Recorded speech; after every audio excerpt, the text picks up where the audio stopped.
Thinking about jhana. Ajahn Fuang, my primary teacher, once said that people coming to the practice of concentration fall into two types, those who think too much and those who don't think enough. This, of course, raises the question of how much thinking, in the context of concentration, is just right. This question requires a clear answer because there are many ways in which the mind can be concentrated, anywhere from those in which the concentration consists totally of thinking, to those in which the mind is so forcefully and narrowly focused that all sense of the body and of the five senses is blotted out, and in which it's impossible to think. When we look into the Suttas or discourses of the Pali Canon, the earliest extant record of the Buddhist teachings, we find that the Buddha's discussions of the four jhanas, his standard definition of right concentration, recommend a middle way between these two extremes. However, the just rightness of the practice of jhana is not only a matter of how much you think, but also of what you think about, how you think, and when. The Suttas' descriptions of the role of thinking in concentration practice fall into four stages of practice. 1. Thinking prior to jhana. 2. Thinking in the first jhana. 3. Mental activity in the remaining jhanas. And 4. The mental activity of discernment based on the jhanas. These stages are demarcated mainly by questions of vocabulary focused on two sets of words. The first set consists of the word jhana itself, along with its accompanying verb, chayati. The second set consists of the general Pali word for thinking, vitakka, the word for evaluation, vicara, which is often paired with vitakka, and their accompanying verbs, vitakkati, vicarati, anuvitakati, and anuvicarati. In the context of the four stages just mentioned, jhana applies directly only to stages 2 and 3, although the fourth stage can be practiced while you're in jhana. As for vitakka and vicara, they're used only in the first two stages, jhana. Unfortunately, what these two words mean in these stages has provoked controversy. So before we can go into detail about how they function in the four stages of the practice, we have to resolve the controversies around both of them. The best way to resolve the controversy around the word jhana is to start by quoting the standard sutta passages describing the four jhanas, and then the standard list of similes that expand on that description. There is the case where a monk, quite secluded from sensuality, secluded from unskillful dhammas, enters and remains in the first jhana, rapture and pleasure born of seclusion, accompanied by vitakka and vicara. With the stilling of vitakkas and vicaras, he enters and remains in the second jhana, rapture and pleasure born of concentration, unification of awareness free from vitakka and vicara, internal assurance. With the fading of rapture, he remains equanimous, mindful and alert, and senses pleasure with the body. He enters and remains in the third jhana, of which the noble ones declare, equanimous and mindful, he has a pleasant abiding. With the abandoning of pleasure and pain, as with the earlier disappearance of elation and distress, he enters and remains in the fourth jhana, purity of equanimity and mindfulness, neither pleasure nor pain, Sin 45-8.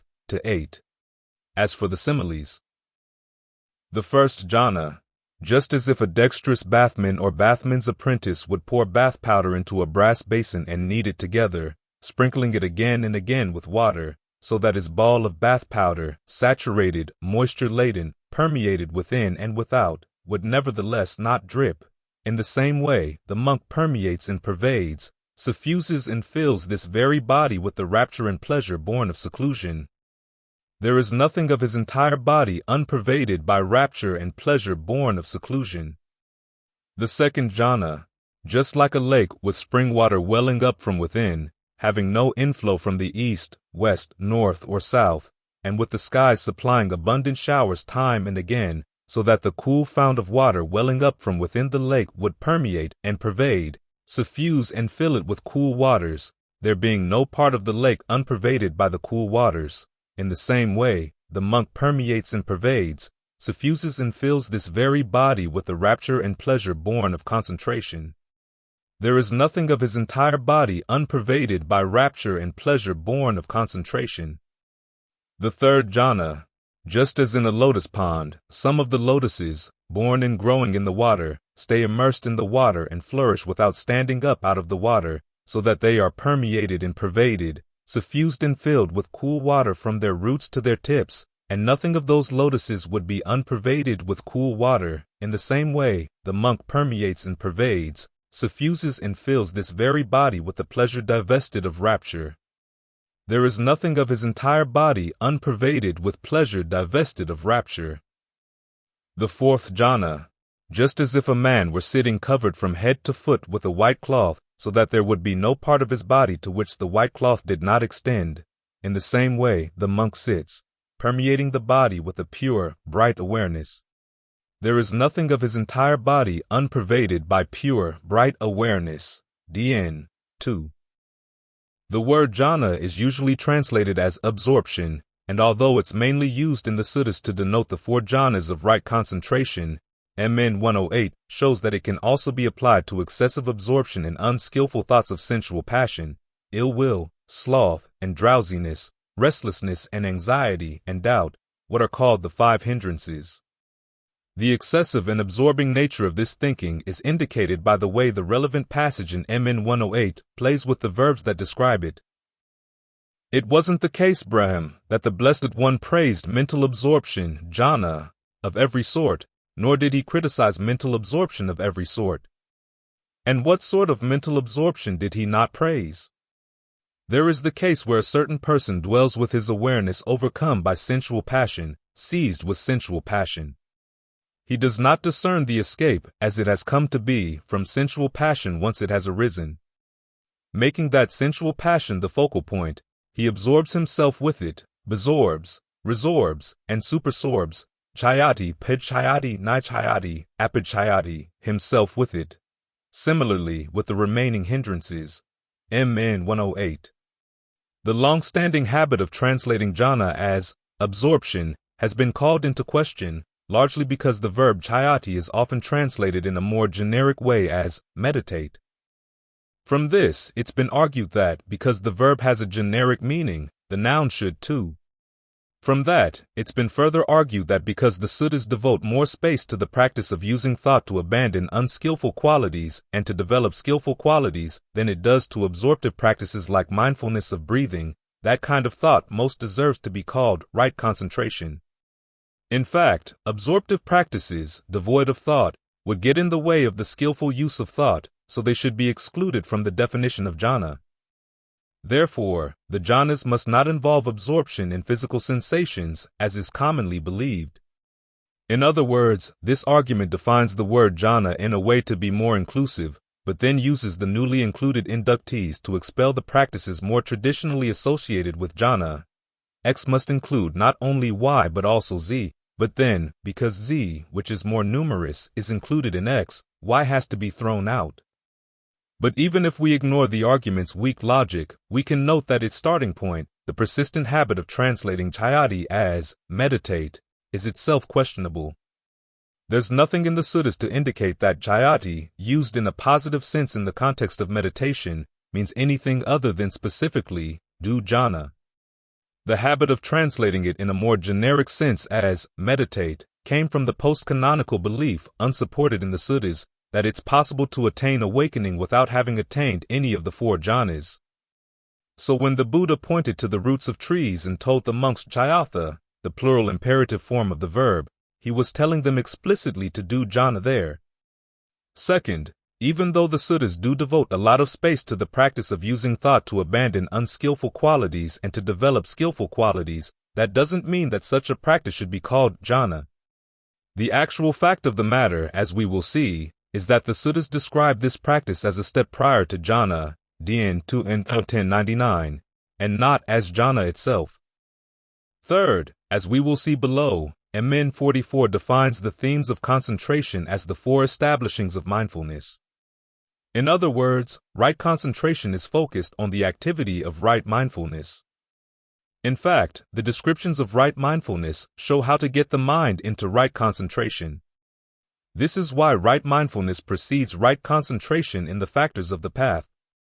Now, the extended descriptions of right mindfulness in MN 10 and DN 22 start with the first four steps of mindfulness of breathing, which SN 54-8 indicates is both a mindfulness and a concentration practice. This means that the Suttas' descriptions of how to get the mind into jhana actually start with mindfulness of breathing. so that practice shouldn't be excluded from the definition of jhana. Fourth, and most graphically, the fact that doing jhana would involve not just thinking, but actual absorption in physical and mental sensations, is shown in the similes we've quoted above. The meditator is said to pervade the body with feelings of pleasure to the point where, in the third jhana, nothing in the body is unpervaded, and then moving on to a state in which the body is filled with a pure, bright awareness. It's hard to interpret this simply as a process of thinking, and not to see it as a state of full body absorption in bodily and mental sensations. What's more, the Suttas frequently describe the fourth jhana as the basis for developing such psychic powers as the ability to read minds and to recollect past lifetimes. This would be impossible if the fourth jhana were simply a thinking process of abandoning unskillful qualities and developing skillful ones. But it would be entirely possible that these psychic powers could develop from a still, full-body awareness.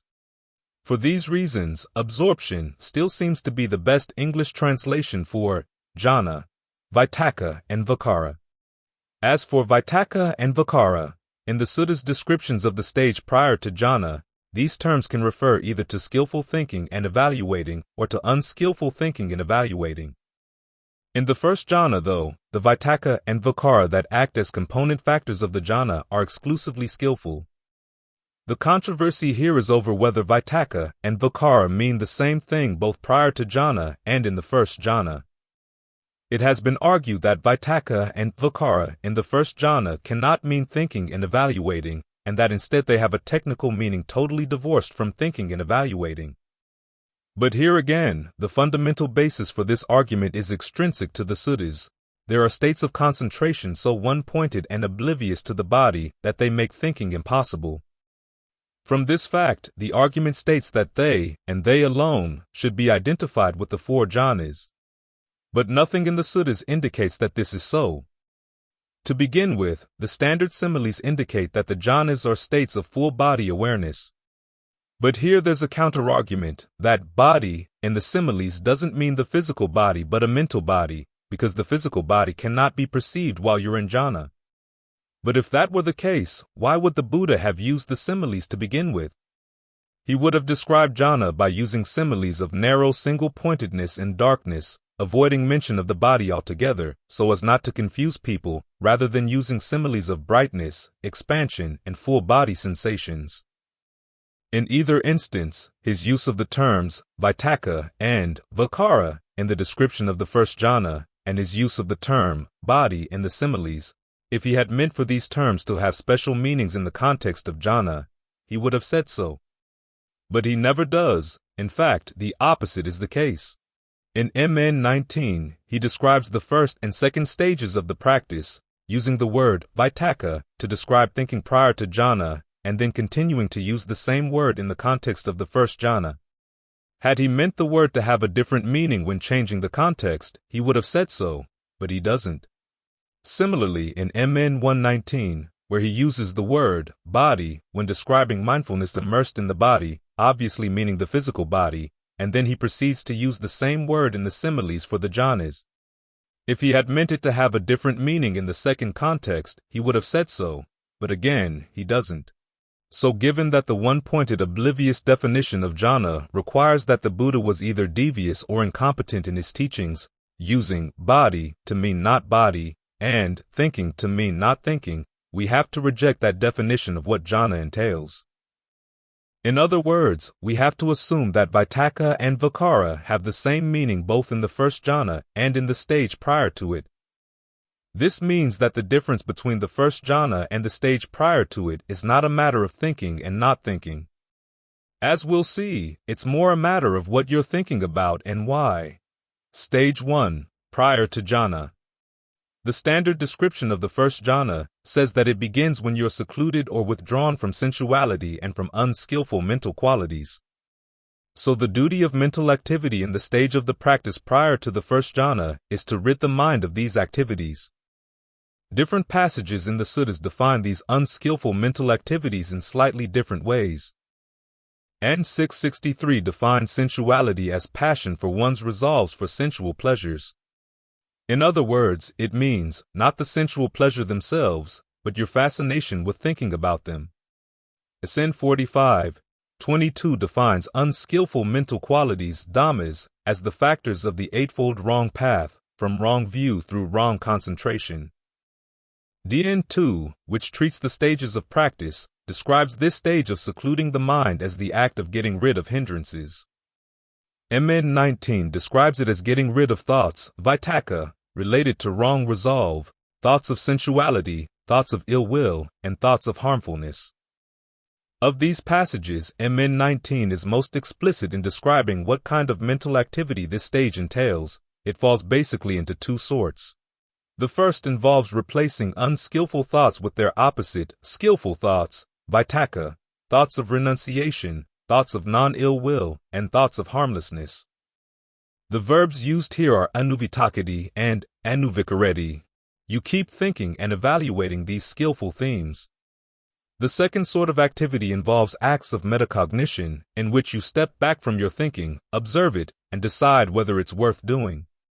In the context of the Buddha's instructions for meditation, the purpose of metacognition is basically to develop dispassion for the mental processes you're observing. In other words, the metacognition is aimed at arriving at the conclusion that, no, they're not worth the effort that goes into them, and are best abandoned. The verbs used in this case are not anuvitakati or anuvicarati. Instead, they're pajanati, to discern, padasansikati, to notice, reflect, or consider, pakavikati, to reflect or examine, and samanapasati, to regard or to envision. Although these verbs may be used to describe both skillful and unskillful mental activities outside of the practice of meditation, they're used within that practice exclusively to describe skillful mental activities aimed at inducing dispassion. Note that these verbs do not indicate bare awareness or bare attention. Instead, you reflect on skillful and unskillful thinking as actions, you discern that they lead to consequences, you envision the long-term consequences, and then you judge whether they're worth pursuing based on the consequences you see and anticipate. Although this sort of metacognition does involve a type of thinking and evaluating, the Buddha never used the terms vitakka or vicara to describe it. Apparently, he wanted to indicate that meditative metacognition involved mental activity of a special sort. Thinking, vitakka, imbued with sensuality arose in me. I discerned, pajanami, that thinking imbued with sensuality has arisen in me, and that leads to my own affliction, or to the affliction of others, or to the affliction of both. It obstructs discernment, promotes vexation, and doesn't lead to unbinding. When I had noticed, padasansikato, that it leads to my own affliction, it subsided. When I had noticed that it leads to the affliction of others, to the affliction of both. It obstructs discernment, promotes vexation, and doesn't lead to unbinding, it subsided. Whenever thinking imbued with sensuality had arisen, I simply abandoned it, destroyed it, dispelled it, wiped it out of existence. Similarly with thoughts of ill will and harmfulness. MN 19.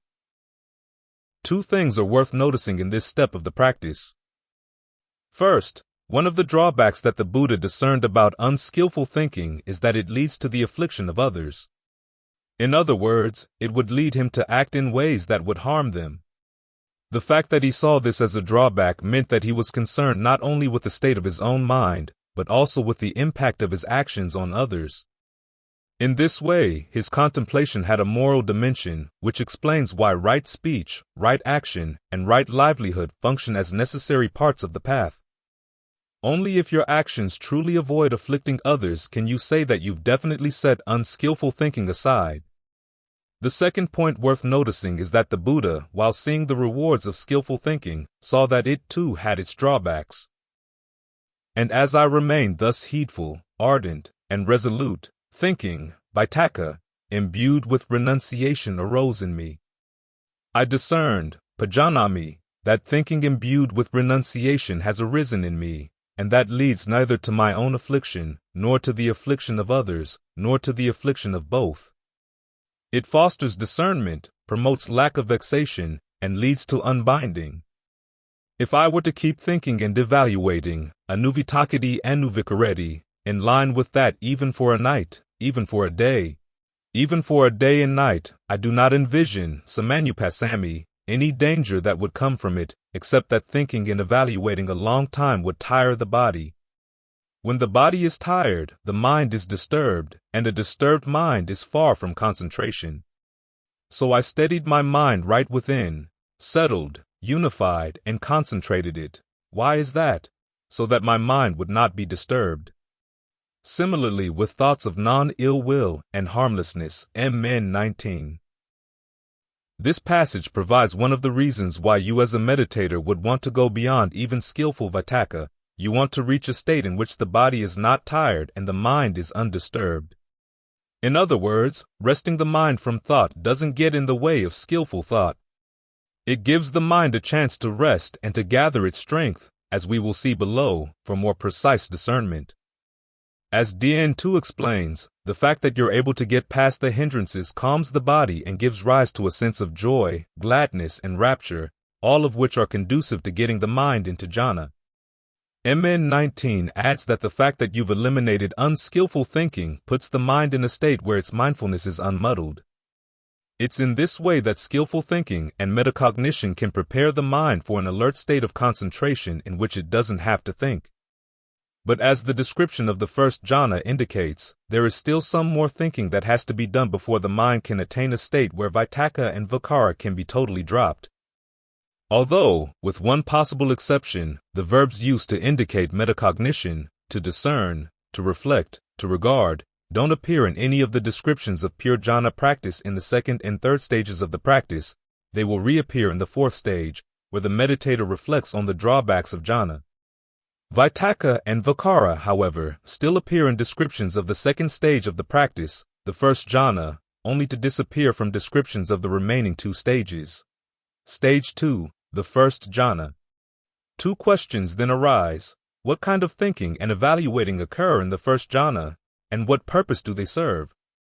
The Suttas don't provide direct, explicit answers to these questions, but they do state in an indirect way that the thinking and evaluating are focused on the topic or theme, nimitta, of the jhana itself, and that their purpose is to maximize the pleasure and rapture that can be derived from focusing on that theme. MN 44 defines concentration as singleness of mind, siddhasakagata, literally, one gathering place-ness of mind, ika equals one, aga equals gathering place, ta equals ness. This suggests that the activity of vitakka and vicara have to stay within the bounds of the one object of the first jhana. Otherwise, the mind wouldn't be gathered in or around one place. As we noted above, MN 44 also states that the themes of concentration, and here it must be speaking of right concentration, are the four establishings of mindfulness. These are defined in SN 45-8 as follows. And what, monks, is right mindfulness? There is the case where a monk remains focused on the body in and of itself, ardent, alert, and mindful, subduing greed and distress with reference to the world. He remains focused on feelings in and of themselves, ardent, alert, and mindful, having subdued greed and distress with reference to the world. He remains focused on the mind in and of itself, ardent, alert, and mindful, subduing greed and distress with reference to the world. He remains focused on mental qualities in and of themselves, ardent, alert, and mindful, having subdued greed and distress with reference to the world. This, monks, is called right mindfulness. And 870 expands on this point, showing how the practice of right mindfulness leads directly to the practice of the four jhanas, although it inserts an extra step between the first jhana and the second, in which there's no vitakka and a modicum of vicara. None of the suttas expand on what this would mean. You should then train yourself thus: I will remain focused on the body in and of itself, ardent, alert, and mindful, having subdued greed and distress with reference to the world. That's how you should train yourself. When you have developed this concentration in this way, you should develop this concentration with vitakka and vicara. You should develop it with no vitakka and a modicum of vicara. You should develop it with no vitakka and no vicara. You should develop it accompanied by rapture. Not accompanied by rapture, endowed with a sense of enjoyment. You should develop it endowed with equanimity, similarly with the other establishings of mindfulness. And 870. Curiously, the Suttas provide detailed instructions for how to develop concentration using only one of the four frames of reference on which mindfulness is established, the body. However, the Suttas' most detailed instructions on how to focus on the body take the breath as their object, and they make the point that if you follow their instructions on how to focus on the breath, you at the same time establish mindfulness in the remaining three frames of reference as well, MN 118, SN 5413. The direct connection between right mindfulness and right concentration is shown in an interesting passage in MN 125, where the Buddha compares the training of a monk to the training of a wild elephant. The sutta lists the same steps for the monk's training set forth in other suttas that provide similar maps of the practice, such as Dien 2 and An 1099, but with an important difference. In the spot where the other suttas place the practice of the first jhana, this sutta mentions training in the four establishings of mindfulness. But its treatment of these establishings shows that when they are successfully mastered, they're equivalent to the first jhana. It also gives an important clue to what the thinking and evaluating in the first jhana are about. Having abandoned these five hindrances, imperfections of awareness that weaken discernment, he remains focused on the body in and of itself, ardent, alert, and mindful, having subdued greed and distress with reference to the world. He remains focused on feelings, mind, mental qualities in and of themselves, ardent, alert, and mindful, having subdued greed and distress with reference to the world. Just as when the elephant tamer plants a large post in the ground and binds the wilderness elephant to it by the neck in order to break it of its wilderness habits, its wilderness memories and resolves, its distraction, fatigue, and fever over leaving the wilderness, to make it delight in the town and to inculcate in it habits congenial to human beings, in the same way, these four establishings of mindfulness are bindings for the awareness of the disciple of the noble ones, to break him of his household habits, his household memories and resolves, his distraction, fatigue and fever over leaving the household life, for the attainment of the right method and the realization of unbinding. Then the Tathagata trains him further. Come, monk, remain focused on the body in and of itself, but do not think any thoughts connected with the body. Ma siye keapasan hitam vitakam vitakasi. Remain focused on feelings in and of themselves, but do not think any thoughts connected with feelings. Remain focused on the mind in and of itself, but do not think any thoughts connected with mind. Remain focused on mental qualities in and of themselves, but do not think any thoughts connected with mental qualities. With the stilling of vitakkas and vicaras, he enters and remains in the second jhana, rapture and pleasure born of concentration, unification of awareness free from vitakka and vicara, internal assurance. MN 125. These instructions for entering the second jhana, to remain focused on the body, etc., in and of itself but without thinking thoughts connected with the body, suggest that in the first jhana, one is focused on the body in and of itself while thinking thoughts about the body. And the reason you're thinking those thoughts is so that you can delight in remaining focused on the body, just as the elephant is being taught to delight in staying in the town. This point is seconded by the image of the bathman in the standard simile for the first jhana. Of the four similes, it's the only one where a conscious agent is purposefully doing something, kneading the water through the soap powder. Water in these similes stands for pleasure, movement, for rapture. The bathman apparently stands for vitakka and vicara, as they work to spread the rapture and pleasure of the first jhana throughout the body, maximizing the pleasure that can be found by staying focused with a full body awareness. The pleasure of the first jhana is a necessary part of the concentration, not only because it makes it easier to stay concentrated, but also because it's nourishing. And 763 explicitly compares the jhanas to food for the soldiers of right effort. What's more, MN 13 makes the point that even when a monk can see the drawbacks of sensuality, if he cannot attain the pleasure of the first jhana or something higher, he won't be able to resist going back to sensuality. So this is a second reason why the practice of stilling the mind in a sense of well-being is a necessary part of the path. It strengthens your resolve not to revert to sensuality.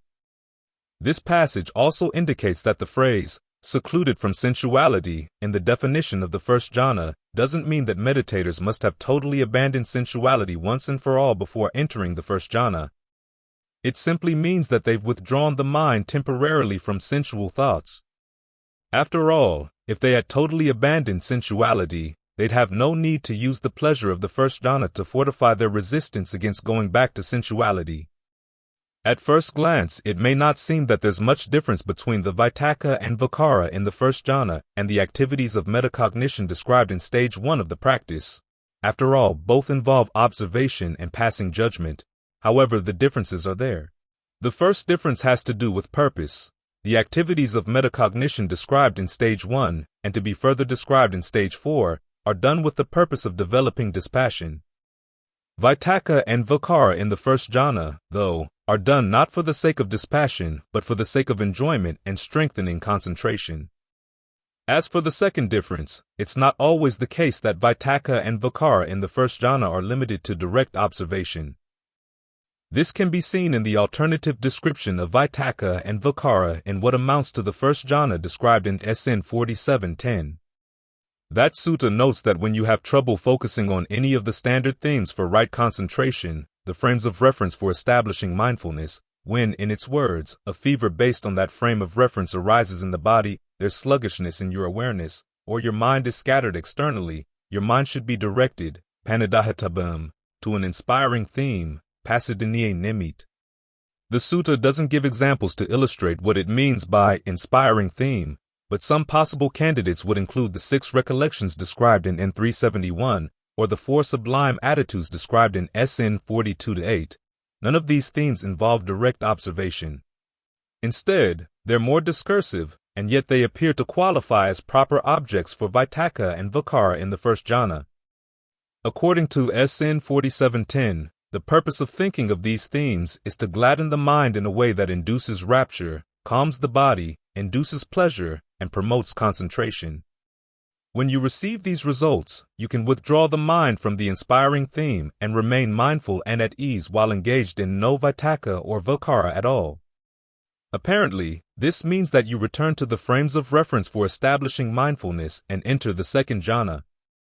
What's important in either case, whether you focus on observing any of the frames of reference or on thinking discursively of an inspiring theme, is that vitakka and vicara in the first jhana are focused on relating to your chosen theme of concentration in a way that induces and maximizes pleasure and rapture. This requires active thought as you make adjustments in the mind or in the object of meditation, and not mere acts of setting the mind on its object and keeping it connected there. Only when the mind and the object have been brought into harmony through thought and evaluation can vitakka and vicara have the desired effect, allowing the mind to settle down pleasurably into even deeper concentration and to ward off any further thoughts of sensuality. Stage 3. The remaining jhanas. As MN 125 notes, beginning with the second jhana, you keep track of your frame of reference, such as the breath, but without thinking thoughts about or evaluating the breath. This is where full absorption in the experience of the body, etc., begins. This, apparently, is what the phrase in the definition of the second jhana, Sutteso ikodi bhavam, unification of awareness, means. Your awareness seems to become one with its object. And these levels of jhana are apparently what Sister Vimala is referring to in one of the verses attributed to her. Today, wrapped in a double cloak, my head shaven, having wandered for alms, I sit at the foot of a tree, and attain the state of no thought, a vitakkam, Fig. 5-2. Awareness still pervades the body, as indicated by the similes for the second through fourth jhanas, but as the similes also indicate, no discursive thought is required to allow feelings of rapture or pleasure to pervade the body. There's no conscious agent spreading cool water through the lake in the simile for the second jhana. The cool water of the spring permeates the lake effortlessly.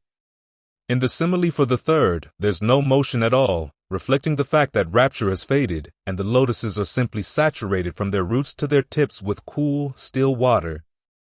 In the simile for the fourth jhana, as in the simile for the third, everything is perfectly still.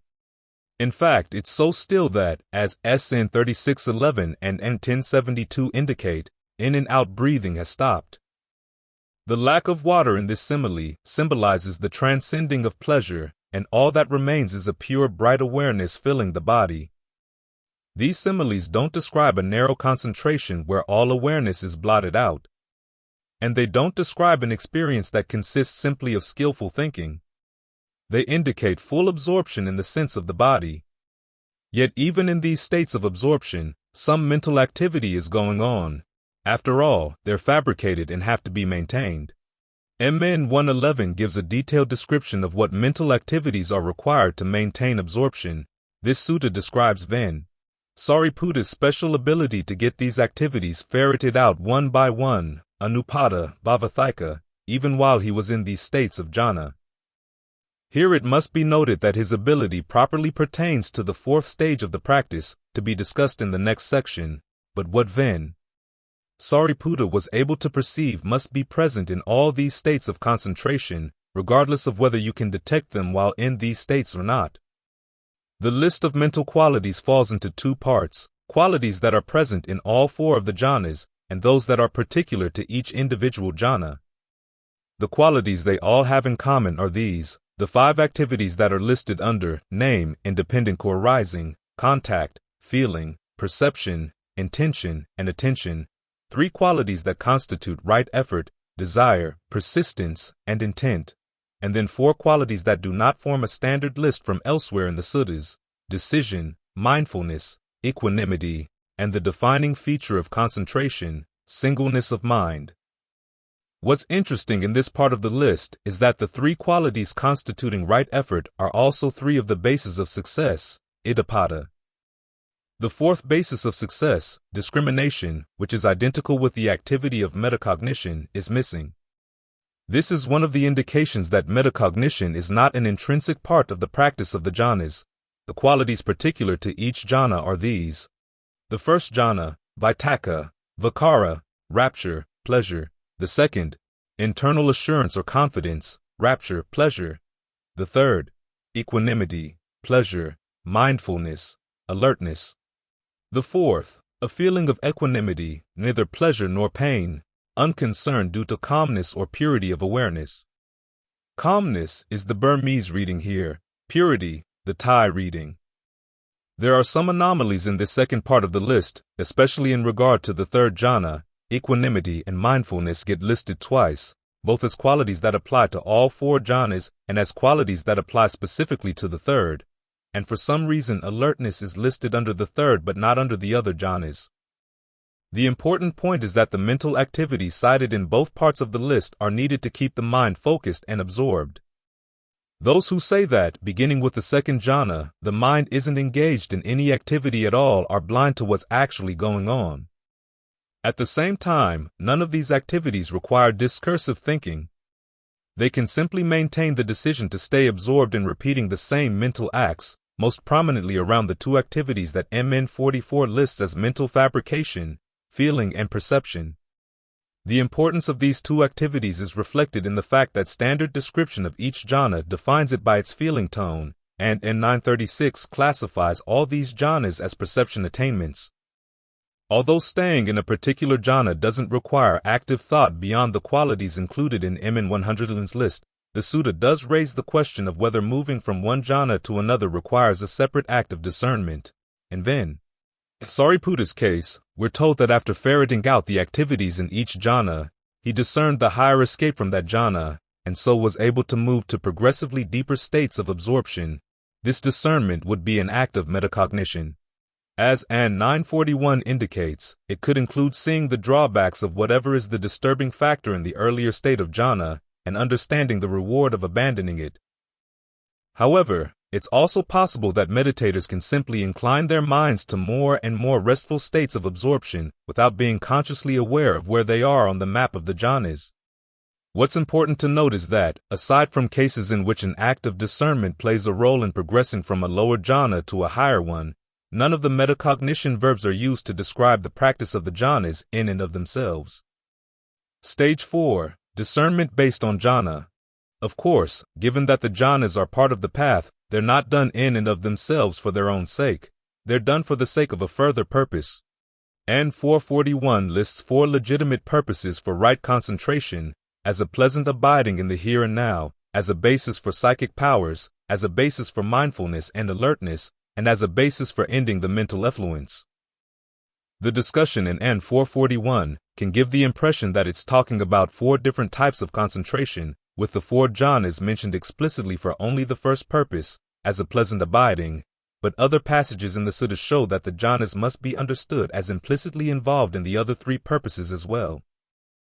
DN 2, MN 39, and many other suttas that provide a map for the whole practice show that the jhanas are a basis for the psychic powers.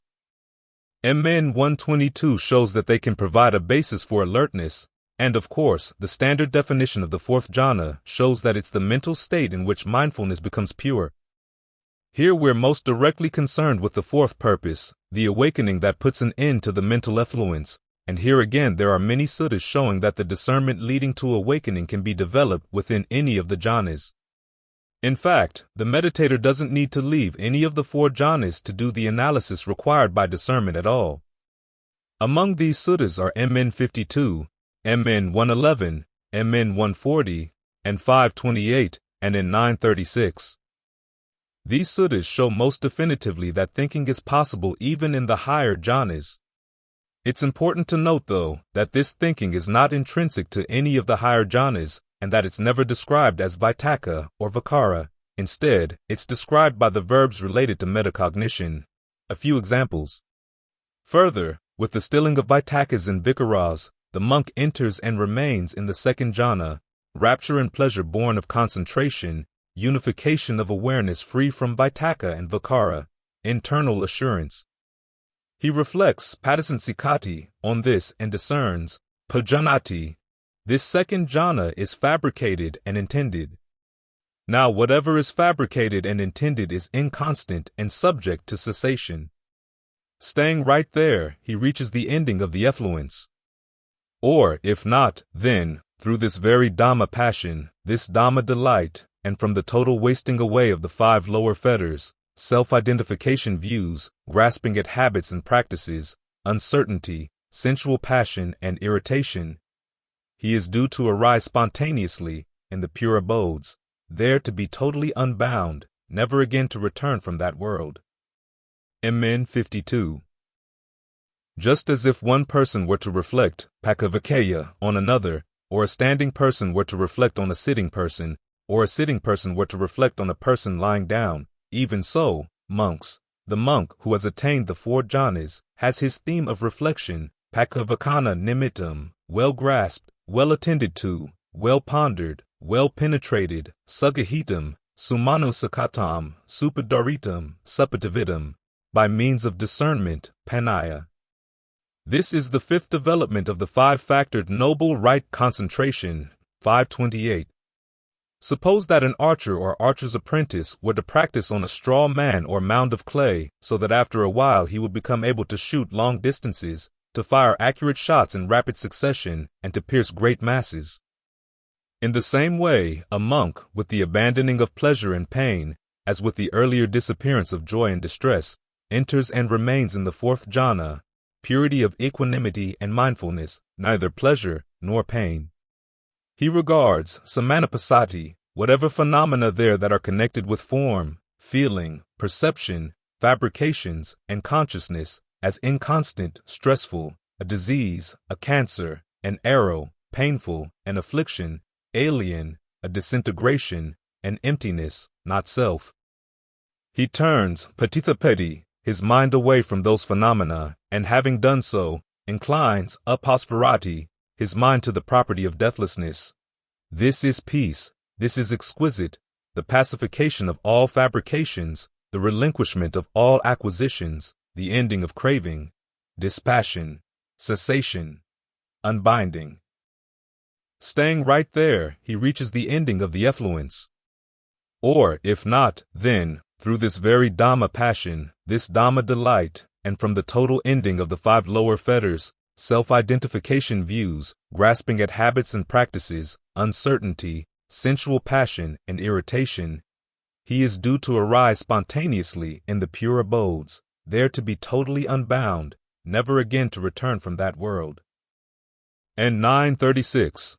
As with the metacognition described in stage 1, the acts of metacognition described here involve stepping back from one's state of mind and observing, reflecting, regarding, discerning it with the purpose of developing dispassion for it, turning the mind away from it and inclining it elsewhere. The simile in An 528 of the sitting person reflecting on the person lying down, etc., gives an especially clear image of the need to step back from what your mind is doing in order to engage in this type of metacognition. The main difference between the metacognition employed during the first stage of the practice and that employed in the fourth stage is that here it's aimed not at clearing the ground for jhana practice, but at developing dispassion for jhana itself and, by implication, for all other fabricated mental states as well. As we noted when discussing the mental activities employed in all states of jhana in stage 3 of the practice, the component activities of all the jhanas include all the factors of name-independent co-arising. These are the factors that provide a basis for the craving that leads to further becoming, the second noble truth.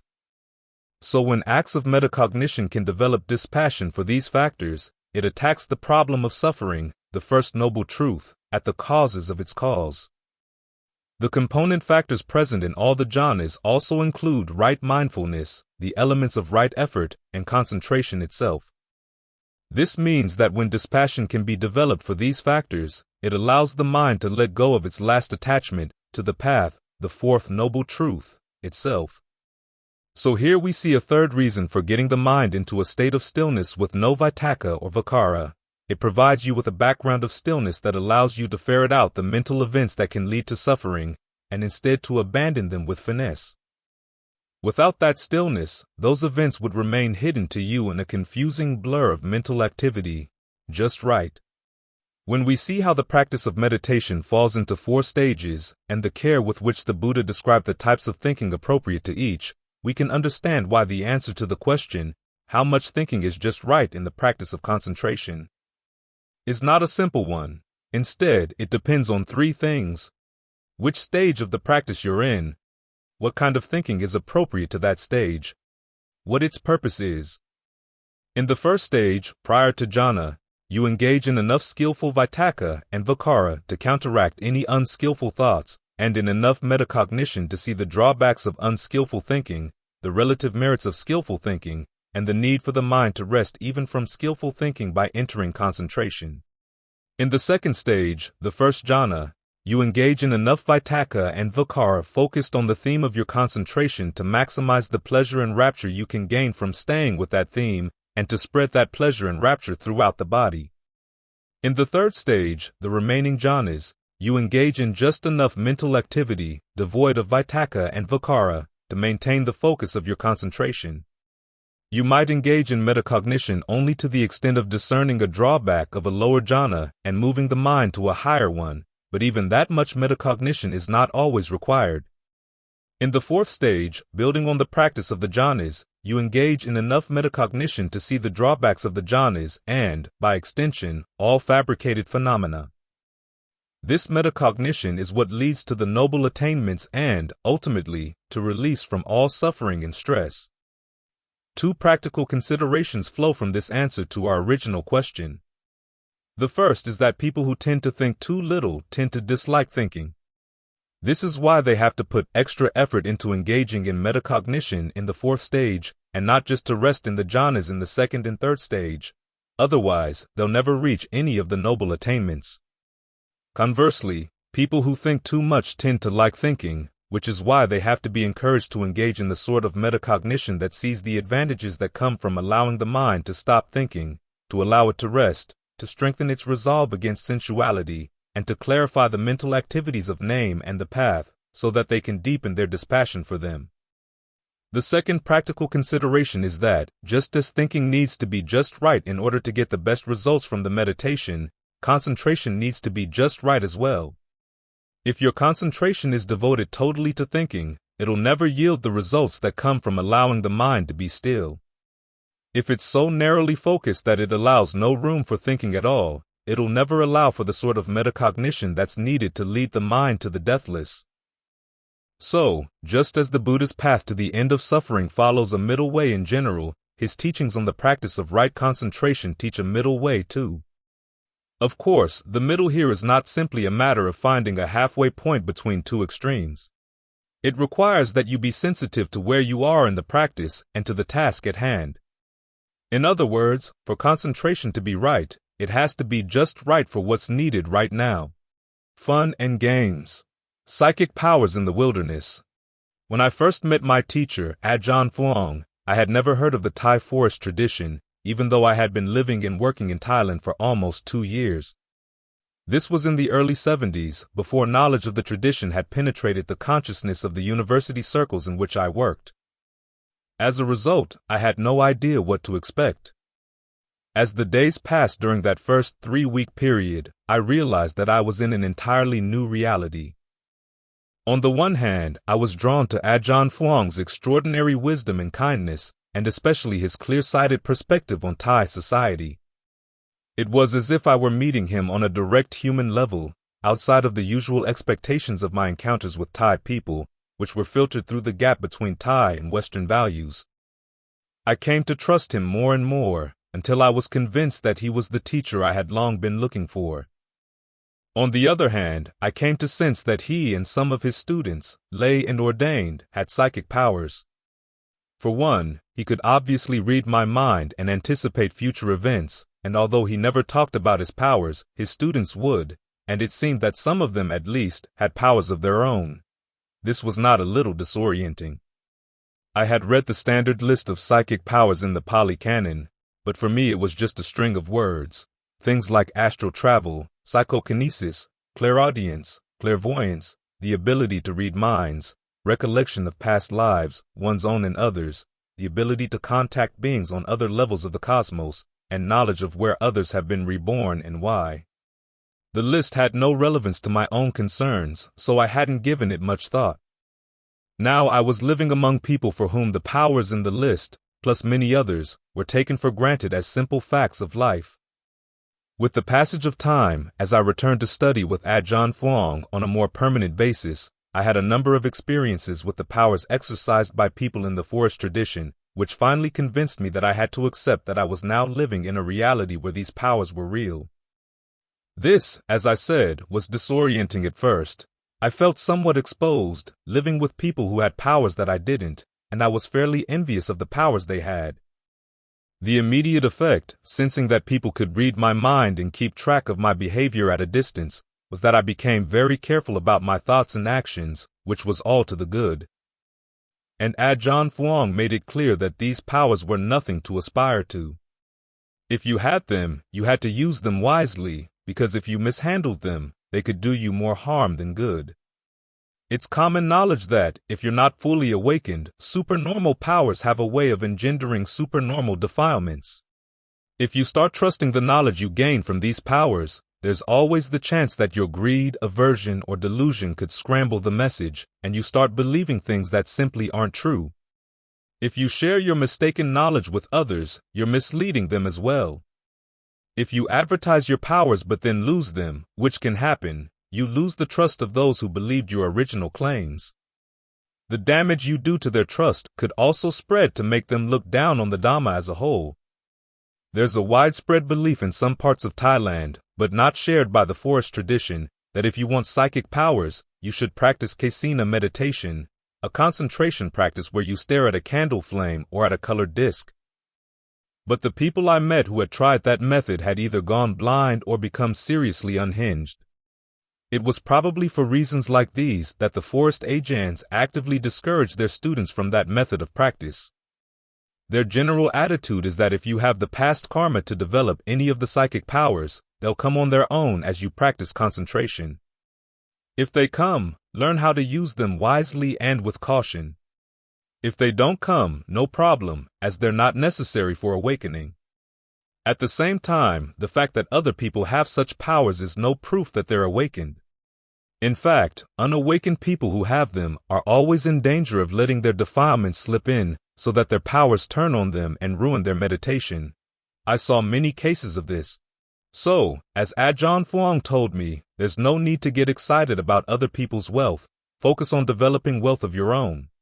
As I stayed with him, I gained an increasing sense of the integrity with which he used his own powers. He never claimed to have special knowledge, so there was never any hint that he would use his powers to influence others for his own purposes.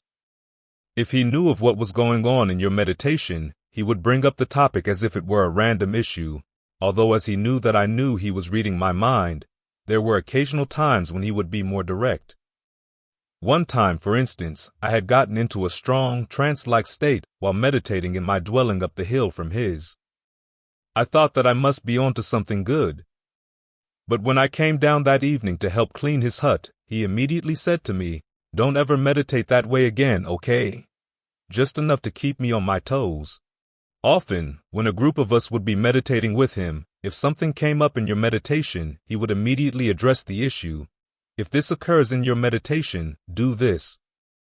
This happened so frequently and quickly that we took it for granted. But if you ever mentioned his special abilities to his face, he would glare at you, and that was the end of that conversation. I learned from one of his students that when Ajahn Fuang had gone to study with Ajahn Mun in his early days as a monk, he had devoted some of his meditations to checking out the devas inhabiting the nearby hills to see who might be there. He happened to mention what he saw to one of his fellow monks, and that night he had gotten a stern reprimand from Ajahn Mun. What you see in your meditation is your own business, and no one else's. If you have any strange knowledge, you can talk it over with your teacher so that he can solve any problems you have in getting past it, but don't go advertising it to others. What is the desire to tell others but a defilement? If you're not careful, you may become proud over what's actually a delusion.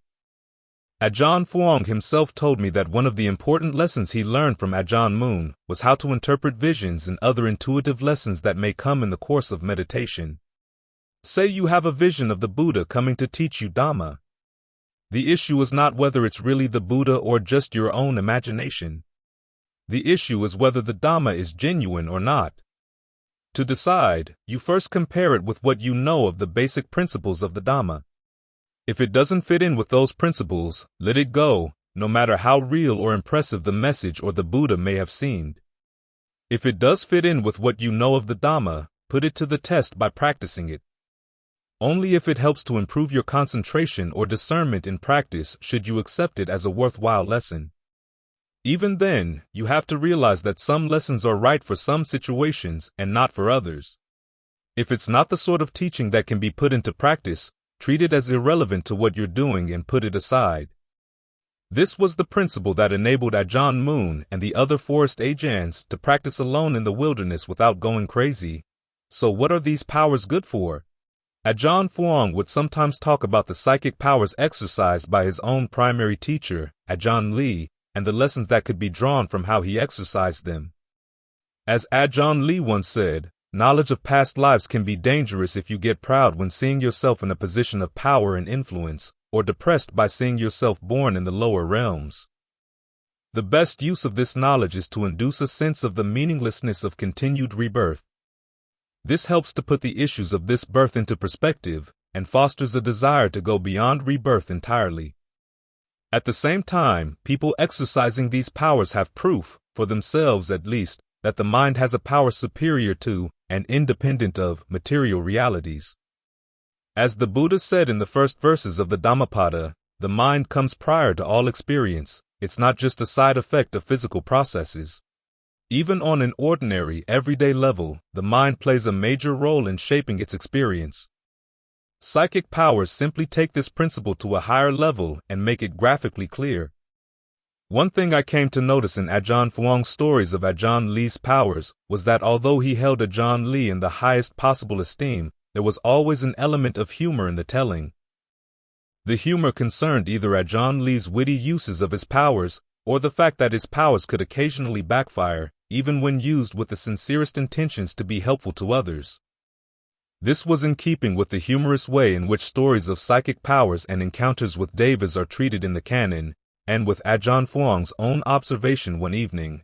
The whole aim of our practice is purity of heart, everything else is just fun and games.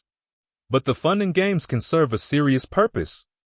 One of my favorite stories about Ajahn Lee concerns a time when he was invited to teach meditation at a monastery in Bangkok. The abbot of the monastery had been a sworn opponent of the forest tradition for many years, creating many problems for forest Ajahns who had tried to practice in the part of Thailand over which he had ecclesiastical jurisdiction. But when he fell ill, Ajahn Lee went to visit him and sat meditating in a corner of his room. Apparently, the abbot felt a power emanating from Ajahn Lee and asked him, "What are you doing?" "Offering a gift of stillness," was Ajahn Lee's reply. "Well, whatever you're doing, keep it up. It feels good." Over time, as the abbot began to recover, Ajahn Lee taught him to meditate, and the abbot ended up changing his opinion of the forest tradition. That was why he invited Ajahn Lee to teach the monks and lay supporters of the monastery as well. Now, this was at a period when the ecclesiastical authorities in Bangkok had been teaching for many decades that the time for nibbana was over. The door was closed even on the practice of jhana. Monks should devote themselves to teaching in public schools and promoting social welfare projects instead. Many of the monks in the monastery, following this line of thinking, criticized Ajahn Lee for deluding people into assuming that they could practice jhana. So what did Ajahn Lee do to change their opinion?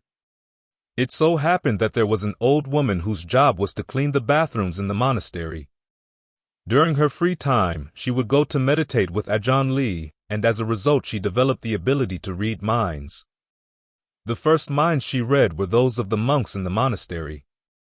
Shocked at what she saw, monks thinking about things that monks shouldn't be thinking about, she went to complain to the abbot that this monk was thinking these thoughts, and that monk was thinking those. The abbot, knowing the monks in question, felt that she was probably right.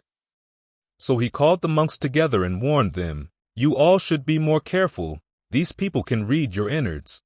That was the end of the criticisms, and the beginning of a more general trend by which the forest Ajahns and their teachings became increasingly accepted in mainstream Thai society. The path to jhana and nibbana was reopened to the public at large. So if you have psychic powers, that's how you practice them, not publicly, and not for sake of fame or power. You practice them indirectly, with a sense of humor, keeping in mind the virtues of the Buddha: wisdom, compassion, and purity. Wisdom in not letting the powers aggravate your defilements, compassion in using them for your own genuine good and that of others, and purity in keeping them under wraps and not using them for your own selfish ends. That's how you keep yourself and the people around you safe. If you don't gain psychic powers in the practice, don't dismiss them, but at the same time, don't be overly impressed by those who do have them. Instead, focus on fostering within yourself the two qualities that the Buddha looked for in a student: your honesty and your powers of observation. These may seem very ordinary, but they can be developed to the point where they yield extraordinary results. Perception. This morning I saw raccoon tracks on the clearing at the top of the hill in the monastery where I live. They ran across a part of the clearing that I had swept the night before, and it was because I had swept the area that I could actually perceive the raccoon tracks, in both senses of the word perceive: 1, to detect that they were there, and 2, to be able to identify them. The Thai Ajahns like to use this as an analogy. You sweep the monastery, get everything clean, so that you can detect what's been coming and going in the monastery. In the same way, you try to sweep your mind clean, developing your mindfulness and concentration to get the mind still, so that you can perceive things arising in the mind. If greed, lust, or any other unskillful emotion arises, you want to be able to perceive it early on so that you can deal with it appropriately and in time. The two senses of the word perceive in English, to detect something and to identify it, are actually two separate words in Pali. The first, simply acknowledging the presence of something, would be an act of vijnana, consciousness. You cognize it. The perceiving, sana, is the act of identifying. Of course, my ability to identify the raccoon tracks depended on more than just the fact that I had swept the clearing. I had to remember the characteristics of raccoon tracks from my previous experience. Memory is an important part of this type of perception. Some people limit the word sana simply to memory, but there's more going on in the process than just that. To identify something right in front of you in the present moment, you remember that certain characteristics mean this or that, but you also have to apply that knowledge right here, right now to recognize what's going on. We see this often in the Vinaya, the rules that the monks have to follow. The severity of the punishment for breaking a rule, in many cases, is measured by how you perceive the object you're involved with at the moment you're involved with it. For instance, if, with lustful intent, a monk touches a woman while perceiving her to be a woman, the offense is serious. If he were to perceive her as something else, such as a man or a mannequin, the offense would be much less serious. This is not a matter of mere memory. You're not just remembering whether what you touched was a man or a woman. What matters is how you identify what you're touching while you're touching it. As you live by the rules and get to think of your actions in their terms, you see that they place a lot of emphasis on this role of perception, how you identify what you're dealing with, and how important it is to get your perceptions right. Take, for instance, the case of touching a woman you perceive to be a man. Even though the punishment imposed by the Vinaya isn't serious, the consequences in real life can be much more drastic if the woman takes offense at being touched. So you have to check your perceptions carefully to prevent trouble of that sort. Or take the case of the monk who, seeing a pile of clothes on a chair, perceived it just as a pile of clothes and sat down very forcefully on top of it. Actually, there was a baby child wrapped up in the pile of clothes, and the child died because of the monk's carelessness. In this case, the Buddha said, before you sit down, always make sure that you correctly perceive what you're sitting down on. In other words, check your perceptions of the present moment to make sure they're right. This isn't simply a matter of remembering names. You have to correctly identify what you see and hear, and at the same time think about its meaning or value. This connection between identity and value is a natural one. As beings, we're defined by our need to feed. Even as very small children, we identify with our physical and emotional hungers, giving them value, and then identify the things in the world around us by how well they're able to satisfy those hungers. So when we use perceptions, it's not a disinterested activity. It's driven by our desires and by the values our desires give to things. This connection between identity and value is reflected in the Thai definition of the word sana, kam dai, mai ru. Kam dai means to recognize or remember something. Mai ru means to label it and to determine what it means. In the case of the footprints in the clearing, the fact that they were raccoon tracks meant nothing much, just that we have to be careful. Raccoons can steal things, but they pose no real danger. However, if the tracks had been grizzly bear or wolverine tracks, that would have been another matter. We'd have to be a lot more wary because we now have signs that there are more dangerous animals around.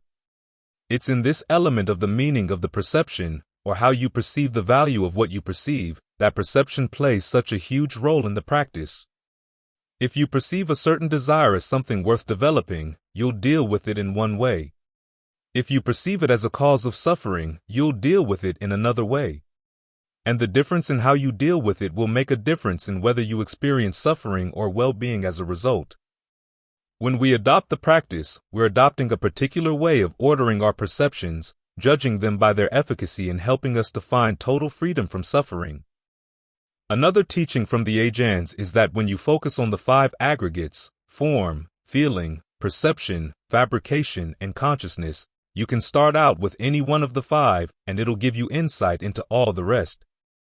For instance, you can focus on the body, analyze your attachment to the body, and the analysis will start spreading around to feelings and perceptions and fabrications and consciousness as well.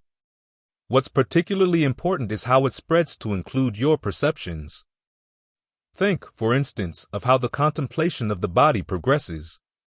It's all a matter of learning how to perceive the body as not worthy of attachment. We ordinarily come to the practice with the perception that the body is worthy of attachment.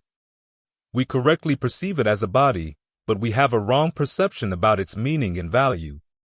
So we contemplate the parts of the body to see that they're not anything worth identifying with. We contemplate the drawbacks of the body in terms of its many potential illnesses. We learn to develop the perception of its being inconstant, stressful, not self, and unattractive, all in order to change our ideas about its value. After all, it's through the value that we get attached to it. If we learn to perceive it as having not much value at all, at least not much value in terms of how our lust or pride might want to value it, then the attachment goes away. Now, the body does have value as something we can use in the practice, so we take care of it just enough to keep it going, so that we can continue our practice in reasonably good health. That's a correct evaluation for the body. But to arrive at that evaluation requires that you strip away a lot of your other wrong perceptions. The same principle applies to feelings.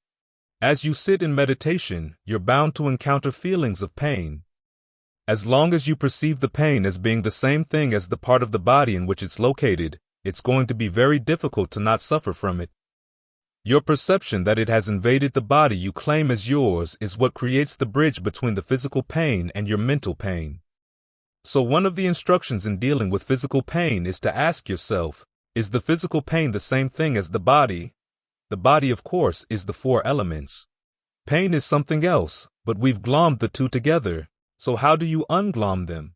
One way is to ask yourself, where is the sharpest point of the pain right now? Instead of running away from the pain, go toward it, be proactive, and you'll see that the sharpest point moves around.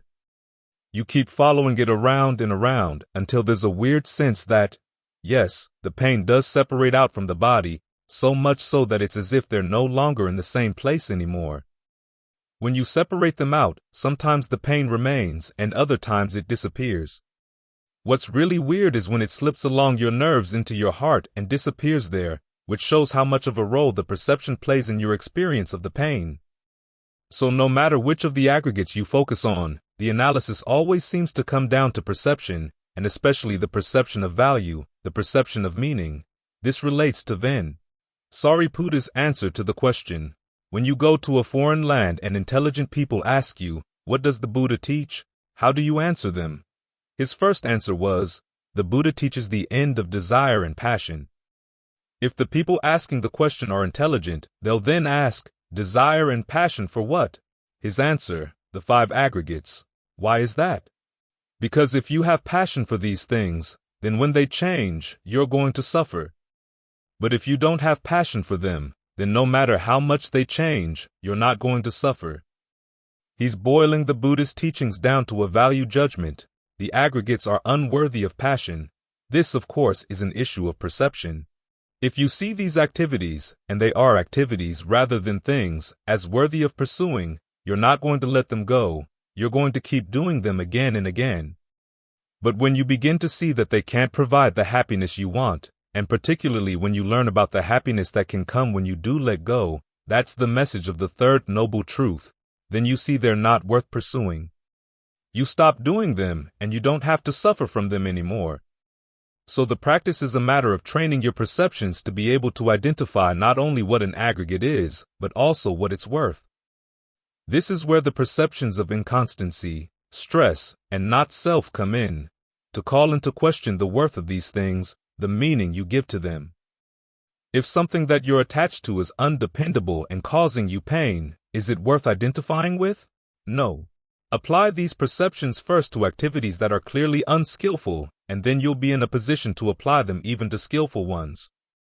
When you can use these perceptions to let go of all the aggregates, including even the perceptions that tell you to let go, then you open to something that's even greater than you can imagine, in which there's no perception, but there is the greatest happiness possible, a happiness that doesn't have to depend on perceptions of its worth.